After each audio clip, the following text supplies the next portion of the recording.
Assalamualaikum warahmatullahi wabarakatuh.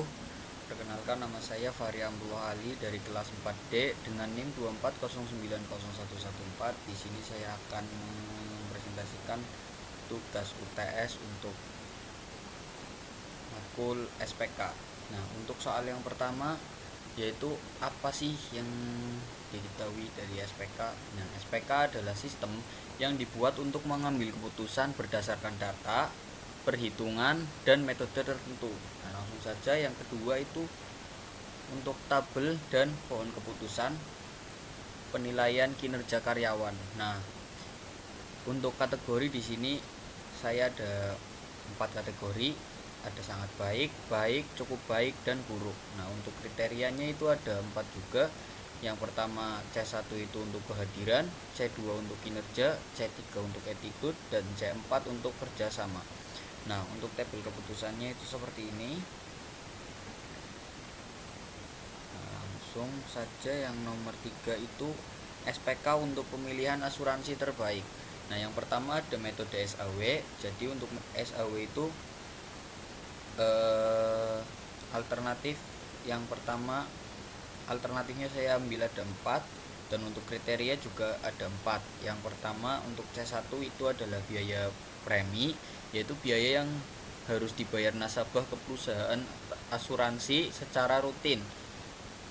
Bentuknya itu juta per tahun dengan bobot 30%. Yang kedua C2 itu ada cakupan asuransi, yaitu seberapa luas perlindungan yang diberikan asuransi dengan bobot 25%. Dan untuk kriteria ketiga yaitu kemudahan klaim, seberapa mudah proses pencairan klaim dilakukan oleh nasabah dengan bobot sama yaitu 25%. Dan untuk kriteria 4 yaitu reputasi perusahaan, tingkat kepercayaan masyarakat terhadap perusahaan asuransi dengan bobot 20%. Nah, untuk di total semuanya jadi 100%.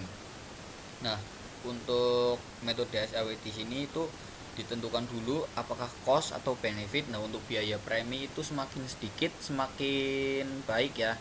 Nah, jadi jenisnya adalah cost, sedangkan yang lain itu benefit. Nah, di sini alternatifnya ada 4, dan untuk SAW itu diambil dulu. Kalau cost itu dicari nilai minimum, dan untuk benefit itu dicari nilai maksimum. Nah, kalau sudah ditentukan nilai-nilainya seperti ini, tentukan nilai minimum dan maksimum tergantung dari cost atau benefitnya. Lalu dinormalisasikan. Nah, untuk normalisasi yaitu untuk benefit, jenisnya benefit itu XIJ dibagi max XIJ. Nah, untuk cost itu min XIJ dibagi XIJ. Nah, untuk rumusnya itu seperti ini. Nah, pertama hitung dulu bobotnya yang ada di sini. Misalnya 30% berarti jadi 0,3 dan seterusnya.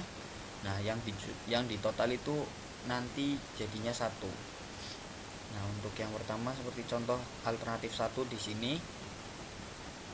karena bentuknya adalah cost, jadi si min XIJ dibagikan dengan XIJ-nya. Jadi untuk A1 di sini yaitu 3 dibagi 4. Nah, hasilnya itu 0,75. Yang untuk C2-nya itu berarti karena benefit berarti si XIJ dibagi nilai maksimum. Nah, untuk hasilnya yaitu 0,84, dan seterusnya juga sama karena benefit juga, rumusnya itu sama, dan dilanjut untuk alternatif yang lain. Nah, lalu dicari nilai V. Nilai V untuk rumus nilai V yaitu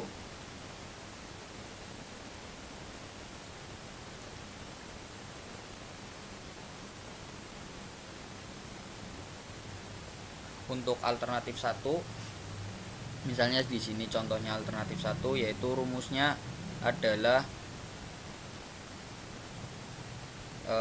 pembobotan tadi dikalikan dengan nilai normalisasi, terus ditambah dan semuanya dihitung semua. Di sini untuk nilai normalisasi dari C1, C2, C3, C4 itu dikalikan dengan bobot masing-masing. Jadi ini untuk C1 dikalikan nilai normalisasinya dikalikan dengan bobot, untuk C2 dikalikan dengan bobot juga, C3 dan begitu pun seterusnya. Nah lanjut, ini untuk hasilnya seperti ini. Nah terus berarti nanti ditambahkan semua per alternatif. Jadi ini nanti dikalikan dengan bobot, hasilnya berapa, ditambah C2 ditambah C3 ditambah C4, nanti hasilnya akan muncul seperti ini. Lalu lanjut, yang kedua ada metode WP. Nah kalau metode WP itu nilai dulu dari setiap kriteria itu kepentingannya berapa. Nah untuk kepentingan saya hitung seperti ini. C1 itu paling penting dengan nilai 5, lalu selanjutnya ada 4, 4, 3 yang jumlahnya ada 16.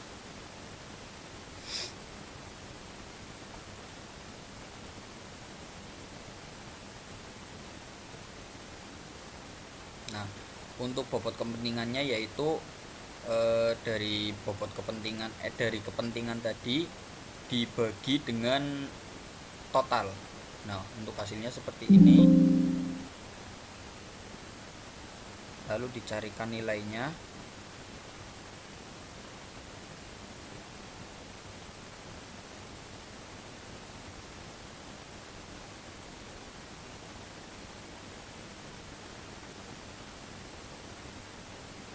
Nah ini kalau nilai bobot kepentingan dijumlahkan di total itu hasilnya 1. Nah lanjut kita cari pangkatnya. Nah kalau pangkat itu